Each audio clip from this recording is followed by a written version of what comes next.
Selamat pagi Bapak Ibu dan saudara-saudara yang terkasih, khususnya GKPS TV yang kami cintai.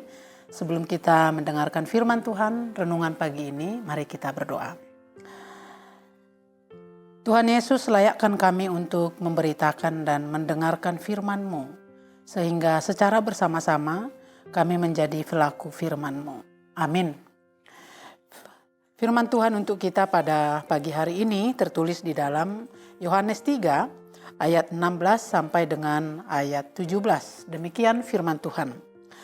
Karena begitu besar kasih Allah akan dunia ini, sehingga Ia telah mengaruniakan anaknya yang tunggal, supaya setiap orang yang percaya kepadanya tidak binasa, melainkan beroleh hidup yang kekal.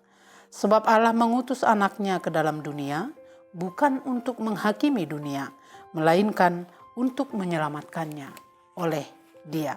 Demikian firman Tuhan. Saudara-saudara, dosa menghancurkan manusia secara total.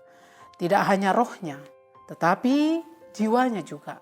Pikirannya, emosinya, kehendaknya, bahkan tubuh fisiknya juga mengalami dampak buruknya.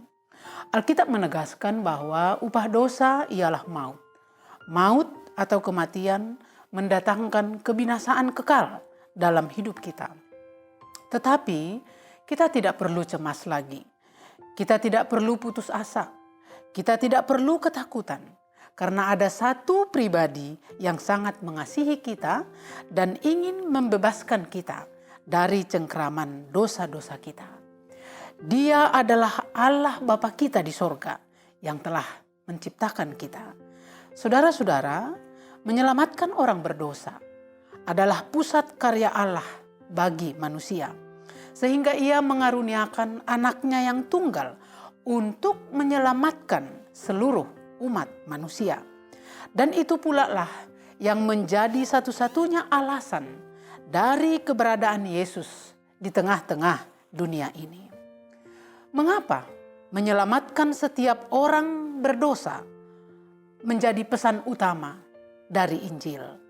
Yang pertama, karena Allah kita mengasihi setiap manusia walaupun sudah berdosa. Di ayat 16 dikatakan, karena begitu besar kasih Allah akan dunia ini. Allah adalah kasih itu sendiri.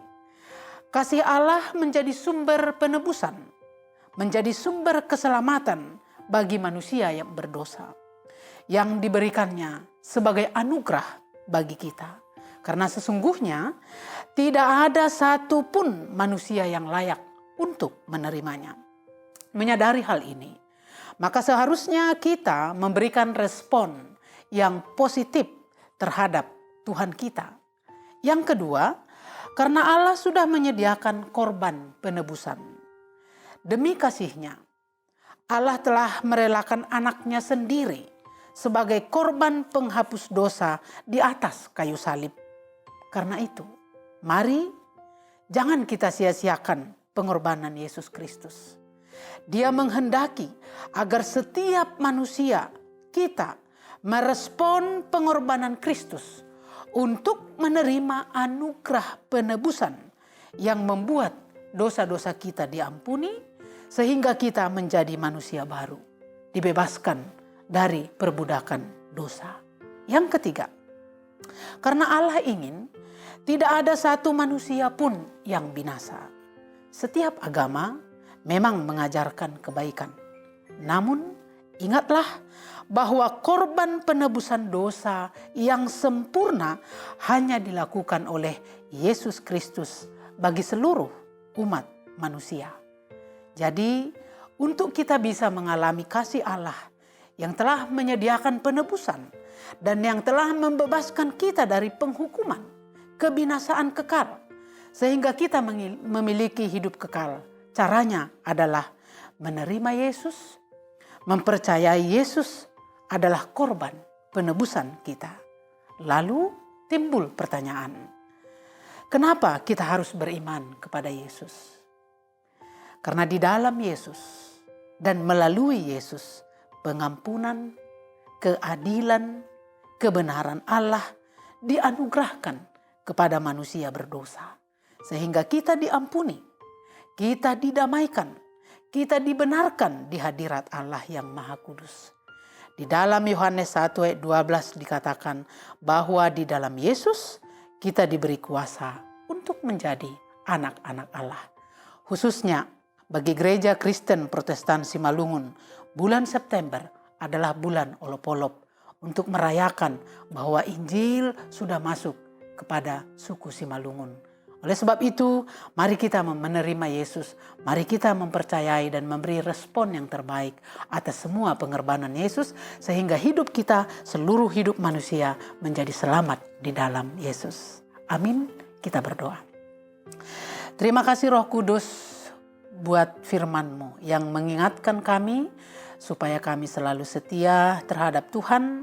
Atas pengorbanan-Mu kami merespon yang terbaik dan hidup kami menjadi berkat bagi sesama kami. Amin.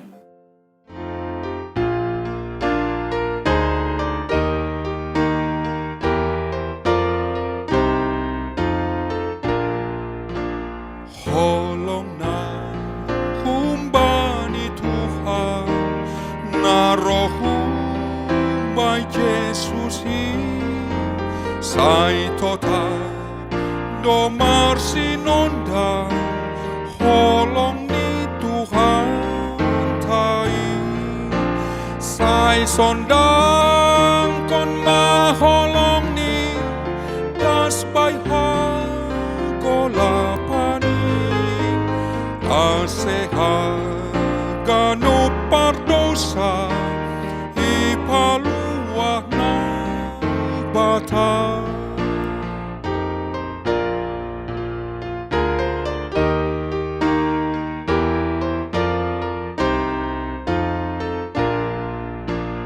sai saksi hon mahatani bainala homa gowin atudu kon marosuhni semaluah kanubi sai sondang kon maholongni das bayha golapanin aseha ganut pardosa ipaluah na ibata sai sondang